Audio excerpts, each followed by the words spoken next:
RFI convida hoje Miguel Rio Branco. Miguel Rio Branco é fotógrafo, artista plástico, cineasta, podemos dizer que é um artista multidisciplinar. Miguel, você é um dos artistas brasileiros mais conhecidos, não é, no cenário internacional. Você está expondo, então, agora aqui em Paris, num espaço que se chama Le Bal, uma série de fotografias dos anos 70 e 80. Miguel, é um grande prazer, uma grande honra entrevistar você aqui para a Rádio França Internacional hoje. Obrigado. Miguel, então, como eu disse, é uma exposição nesse espaço Le Bal. Você tem mais de 50 anos, né? Carreira, muitas vidas, e esse período que você está expondo, né, os anos 70, 80, início dos anos 90, é um período anterior a tudo que você fez depois, né? Um período muito brasileiro, tem uma parte que é toda no Brasil, né? Fotografias feitas no Pelourinho, fotografias feitas em Carnaíba, numa zona de garimpagem. O que caracteriza, então, esse período de fotografias que estão sendo exibidos agora aqui em Paris? Quer dizer, eu comecei com pintura e eu tive uma educação assim bastante movimentada, porque meu pai era diplomata, ou seja, não tinha uma raiz completa, digamos, brasileira. As raízes brasileiras eram mantidas na base da informação e questões culturais que a gente tinha em relação ao Brasil. Quando eu voltei em 67, quer dizer, foi o começo de uma série de choques que continuam vindo até hoje. Hoje parece que os choques estão cada dia piores, né? Porque a gente está regredindo em vez de ser um país que vai para frente, né? Então, é uma questão...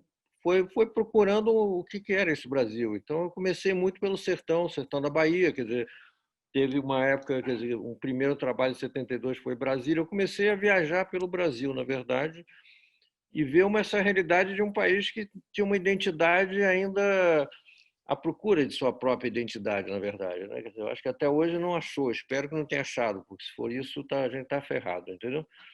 Então, o sertão foi muito interessante, começou por momentos de seca, depois Carnaíba era um lugar de garimpo, onde muita dessa gente da seca foi procurar trabalho, enfim, eram famílias, eram garimpeiros, era uma espécie de bang-bang, né? Quer dizer, na verdade, um retrato do Brasil. Eu fiz uma exposição em 78, que era o Negativo Sujo, que já pega muito essa primeira parte, né? E era justamente um trabalho tipo quase um cordel, né? Uma união das imagens, a construção com as imagens, né? E pouco a pouco eu fui tentando ver o que era esse país, né? Enfim, aí eu comecei a ficar mais naquela área, né? Na área do sertão da Bahia, o Recôncavo também, enfim. Enfim, foi começando a fazer. Então, essa primeira parte é muito essa parte da Bahia, do sertão, entendeu? E a gente vê, bom, tem muitas fotos de prostíbulos, né? Muitas fotos de de sexo feminino, as mulheres que exibem o sexo, muito vermelho, muita cor, muita. A ideia, a impressão que dá é que os personagens têm uma cumplicidade com a câmera, eles exibem de alguma maneira, se mostram totalmente. Como é que era essa relação de fotografar, né? Na época, eu era casado com a irmã Mário Cravo, eu tenho um filho com ela, enfim, que hoje em dia já teve a sorte de sair do Brasil, está morando no Canadá, enfim. E então eu ia 2 vezes por semana no Pelourinho, eu morava lá, na verdade, eu morava em Piatã, né, que é perto de Itapuã, e eu mandava revelar os filmes em São Paulo e levava monóculos, né? Então eu era um pouco o retratista daquele pessoal todo, muito mais tinha muito material das famílias mesmo, esse material acabou se perdendo em 80 no incêndio dos arquivos que eu tinha em São Paulo, mas o trabalho e as meninas também, elas pediam para serem fotografadas, dava troca, dava os monóculos, enfim, havia uma troca, e por isso também não pessoal, quer dizer, tinha os traficantes, tudo, ninguém me incomodava muito, entendeu? E era sempre durante o dia. praticamente de noite, na hora do trabalho mais pesado das meninas, eu não estava lá, entendeu? Então era uma coisa mais relaxada, na verdade, né? E a Bahia é uma coisa, Salvador é um lugar muito africano, né? Então você sente o poder, quer dizer, daquelas mulheres, a força delas, né? E a E era gente vê o, muita poesia, né?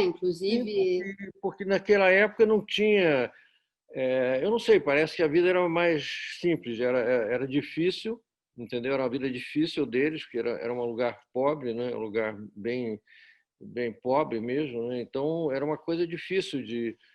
A única coisa que eu podia fazer, porque aquele era um material que praticamente quase nunca foi realmente publicado. Hoje em dia se publica mais, também não são fotos que são vendidas, as pessoas não compram realmente aquelas fotos, então acaba indo para o museu, enfim, essa tem um outro tipo de colocação, né? é, E, e realmente a única coisa que elas pediram é que aquilo não fosse mostrado lá, porque depois voltei para filmar, uma das mulheres, a Teresa da Lapa, me ajudou na filmagem, arranjando pessoas para serem filmadas e tudo. Enfim, a única coisa que elas pediram era isso, né? Isso aí foi em 79, né? E começo de janeiro de 80 que foi feita a filmagem, que eu fotografei durante 6 meses lá, entendeu? E então foi uma cumplicidade, na verdade, o pessoal também era bem mais aberto, digamos, do que é hoje em dia, né? Hoje em dia as coisas mudaram muito, né? agora a impressão que dá, quer dizer, inclusive a própria curadora da exposição, a Diane Dufour, falou sobre isso, que a tua ideia não é documentar, a tua ideia é como se você se apropria da realidade como um pintor, que aliás é a tua origem, né? Você, Sim. antes de ser fotógrafo, era pintor, não é isso? É. E ainda sou, né? Eu ainda pinto. Mas na verdade, realmente não era aquela coisa de ser para um jornal ou uma coisa desse tipo. Não era, nunca foi uma reportagem. É, e se bem que serve também como uma documentação de época, é óbvio, toda fotografia acaba servindo, né? Mas o olhar realmente era um olhar diferenciado, um olhar de uma pessoa que praticamente começou com pintura, continuou fazendo pintura, ou seja, é sempre o uso da expressão artística como da expressão técnica, digamos, né, que a fotografia é isso, né, como uma expressão artística, entendeu? Sem aquela vontade que hoje em dia tem muito na arte contemporânea de ter uma ideia, né? E a ideia acaba sendo o principal. Existe um know-how das técnicas fotográficas, da questão da luz, da questão do uso da cor, enfim. E se bem que a maior parte das cores ali, a não ser o vermelho e umas outras um pouco de azul, é tudo muito monocromático. São marrons, são beges, são cores mais sutis, entendeu? A Você força vem das pessoas mesmo, né? Do drama da questão, né? o centro são os personagens, realmente, não tem Sim, claro. perspectiva, são as pessoas, justamente. Sim, E quando você falou que você, bom, filho de diplomata, você nasceu em Las Palmas, né, nas Ilhas nas Ilhas Canárias, Canárias. você tem uma história fascinante que eu descobri. Você é bisneto do Barão do Rio Branco, você Sim. é neto do J. Carlos, que foi um caricaturista. A minha influência é mais J. Carlos geneticamente do que Barão, entendeu? É verdade. E o J. Carlos, para quem não sabe, no Brasil, foi um grande cronista da época, caricaturista, grafista, não é isso? Sim, É, designer, era um artista inteiro, né? Só que naquela época ele tinha o negócio do jornal e acabava sendo o principal, né? Não aham. tinha questão de mercado de arte nem nada, né? Não, Então você, quando diz que chegou ao Brasil, foi a sua. Você descobriu o Brasil de alguma maneira nessa época? Não? sim, A gente a pode partir dizer de isso? 67, 68 eu estava estudando na ESG, já eram, na verdade, foi uma época de manifestação na rua, a ESG praticamente parou para reformular um currículo, aí o currículo do design no Brasil era praticamente fecha a ESG, entendeu? Uhum. Porque se você vai adequar a realidade, Escola por exemplo, Superior da de Desenho época, Industrial, para quem não exatamente. conhece. Uhum. Então foi ali que eu comecei a conhecer o Brasil, o Rio e depois vários outros lugares, né?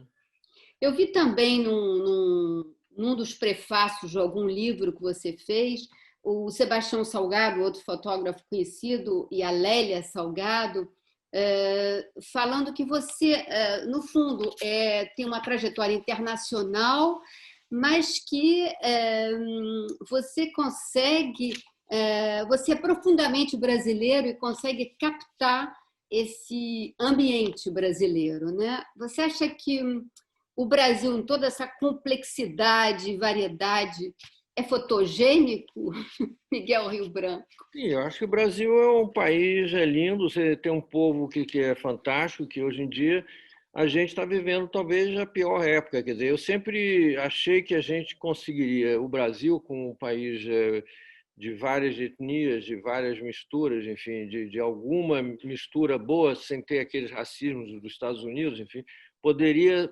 oferecer alguma coisa nova para o mundo, né? Hoje em dia, infelizmente, a gente viu que não, né? A gente se caiu em vários tipos de populismo, de manipulação da população, em vez de realmente educar o básico, entendeu? E acabou que a gente agora está numa situação quase terminal, entendeu? Porque a gente realmente está mal. Então, mas eu escolhi o Brasil como esse país grande, rico e tem com um potencial gigantesco que foi pouco a pouco sendo destruído cada vez mais. Hoje em dia eu realmente não sei. Eu acho que ser brasileiro hoje em dia está difícil, entendeu? Quer dizer que hoje em dia o Brasil, governado pelo Bolsonaro, é o Brasil mais longe do ideal que você imaginou como artista. E Quando claro, você... porque a gente vive uma falsa democracia que a gente está sendo dominado por quer dizer, por uma turma de gangsters políticos que entram na política realmente para proveito próprio, entendeu? Então você não, a gente continua uma ditadura, entendeu? Da mesma forma que estava na ditadura militar, entendeu? Até pior, entendeu? Porque as cidades se tornaram muito mais violentas, quer dizer, a polícia continua fazendo tudo o que fazia, e os políticos estão envolvidos todos em tramóias totais, entendeu? Então, como é que fica isso aqui? Como é que a gente sai disso? Muito difícil, porque as ocasiões que a gente teve de reeducar o país, entendeu? Com um sistema de educação realmente que conscientizasse, nunca foi colocado. A gente sempre, os políticos sempre continuaram querendo manipular e comprar voto. Hoje em dia, o Nordeste, provavelmente, que estava votando no Lula, vai votar no Bolsonaro, que está recebendo dinheiro, entendeu? Quer dizer que Então, um trabalho fotográfico como de Carnaíba, como do Pelourinho naquela época, né, que existia, era um outro Brasil talvez mais livre, porque hoje a gente também vive uma onda de conservadorismo no Brasil, né? sim, sim. Está muito longe do Brasil que você Mas esse, fotografou. esse conservadorismo sempre existiu, entendeu? Ele nunca deixou de existir. O Brasil é um país muito conservador, entendeu? Senão não elegeriam esse cara, entendeu? E é um país sem a consciência. As pessoas não conseguem, quer dizer, ter uma educação que faça deles pessoas conscientes, entendeu? Uhum. Aí não vai, né? Não tem como, né? Miguel Rio Branco, voltando então à sua carreira, a gente vê nessa exposição toda uma parte de fotos feitas em Nova York, né? Talvez antes dessas feitas no Brasil, quando você fotografou o East Village, o Bowery, onde a gente vê mendigos, né?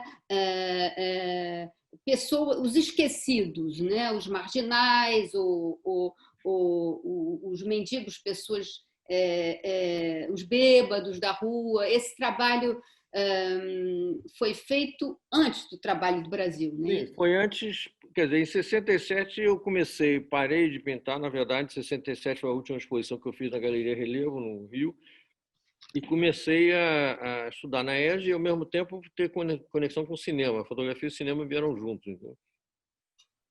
Eu fiz a fotografia de cena de um filme do Arnaldo Jabor, em 1970, chamado Pindorama, entendeu? Que o diretor de fotografia, Afonso Beato, me convidou. A gente passou 3 meses na ilha de Taparica, quando não tinha nem carro, entendeu? Então, ali, Uhum. para mim, foi onde eu aprendi, digamos, e tive a prática da fotografia, cor, preto e branco, enfim, e a própria edição das imagens para mostrar para a equipe, enfim, foi uma época muito, muito boa. Depois eu fui para Nova York em 70, aí eu caí em Nova York, num lugar que eu já tinha morado entre 64 e 67, ainda estudando e pintando, né?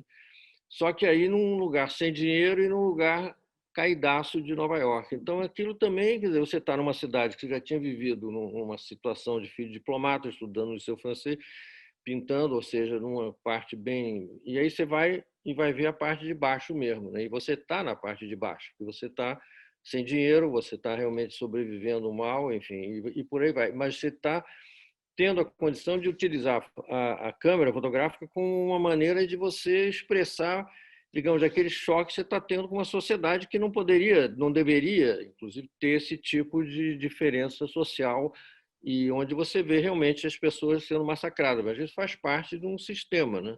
Um olhar crítico, a câmera crítica. O meu trabalho sempre teve um olhar crítico de um lado e um olhar poético dos outros.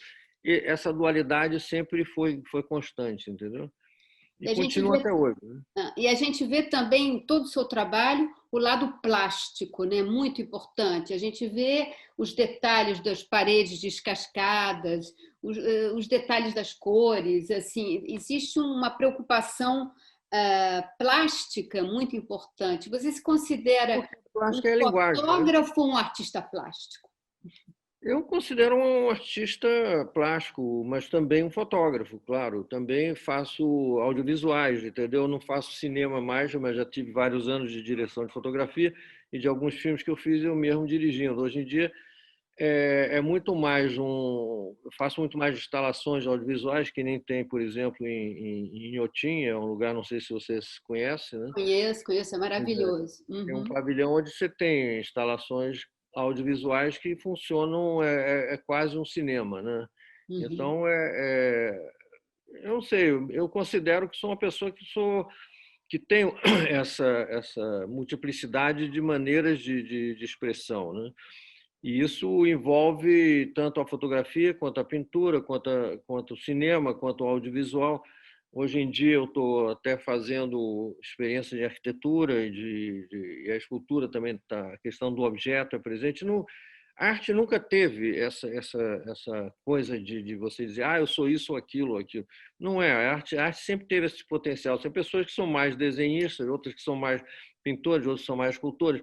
Mas, na verdade, se você olha a história da arte, você sempre teve artistas que tocaram em várias questões de expressão, entendeu? Aliás, nessa época de Nova York, pelo que eu li, você encontrou com um artista também que não tinha esse tipo de fronteira, né? Um artista O Hélio, né? múltiplo, que era o Hélio Era o Oiticica, Hélio não é Oiticica, isso? pois é.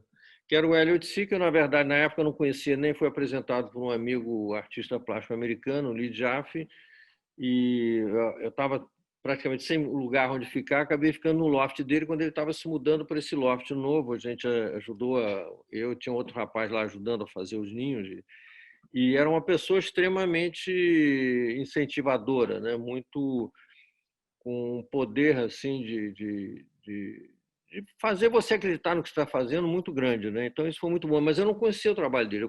Comecei a conhecer o trabalho dele pelos ninhos, né? Ou seja, toda aquela parte, como chama, concreta e tudo, eu não conhecia nada, né? Não sabia quem era o Hélio, na verdade. Parangolés.